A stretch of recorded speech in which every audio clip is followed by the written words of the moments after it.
The Bible versus the Anunnaki. Man is taught to believe that modern civilization comes from Rome, Greece, and Egypt.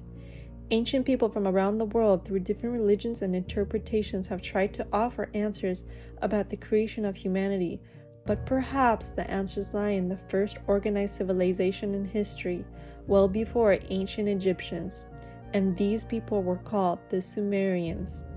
In 1849, French-born British archaeologist Austin Henry Layard discovered 22,000 clay tablets in the ancient Sumerian city of Nineveh, in an area now known as Iraq.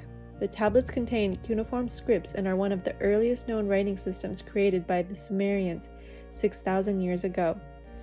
In 1976, a man named Zahari Sitchin published his personal translations of the Sumerian text in a series of books called the Earth Chronicles.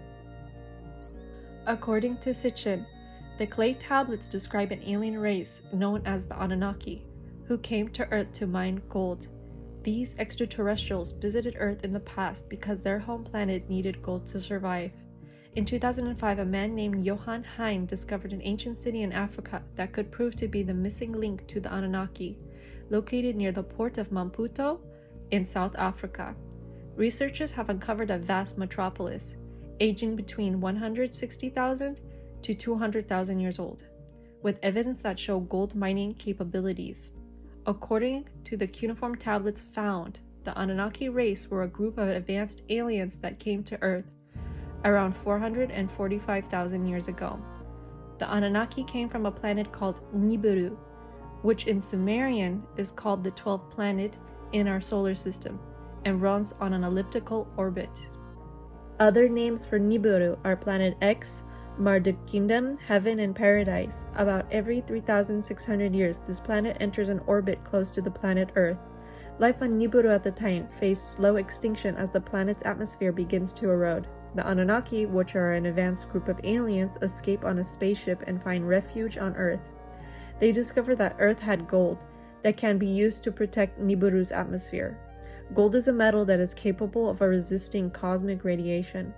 The Anunnaki were one of the first astronauts to cross space and colonize another planet. Apparently, Earth was only inhabited at the times by mammoths, saber-toothed tigers, and some apes. The Anunnaki settled in Mesopotamia and built a city called Eridu, and also built a garden named Eden. Shortly after the Anunnaki's arrival, gold extraction began in underground mines, and to do the heavy task, they brought with them slaves from another alien race, the Igigi. Around 416,000 BC, the gold production falters. More Anunnaki arrive and decide to obtain the vital gold by mining it in southern Africa.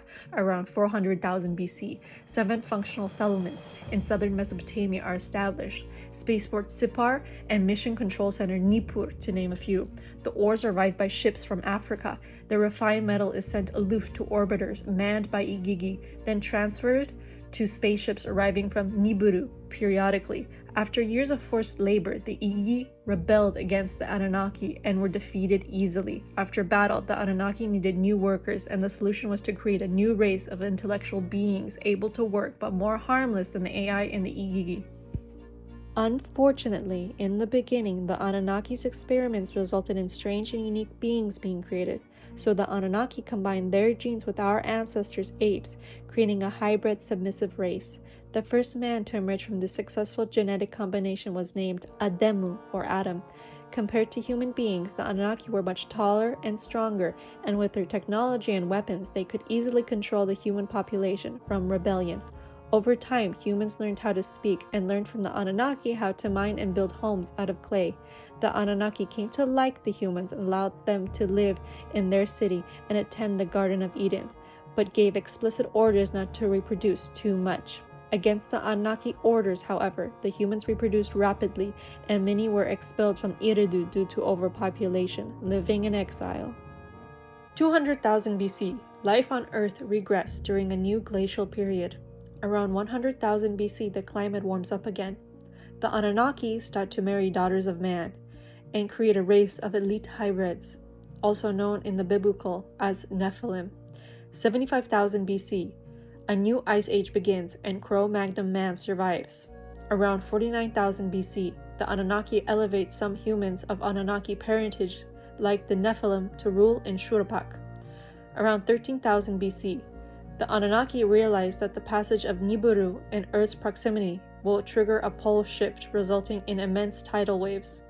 One of the Anunnaki, named Enlil, made the other Anunnaki swear to keep the impending calamity a secret from mankind. Around 12,000 BC, the planet Nibiru approached the Earth again during its 3,600-year cycle. Nibiru's orbit created havoc on the Sun and on Earth.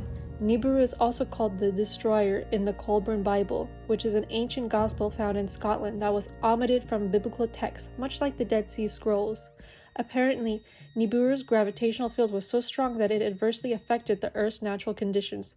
There was an increase in the temperature of the planet, and glaciers melted rapidly, raising the level of the ocean, causing constant rain. This was called the Great Deluge.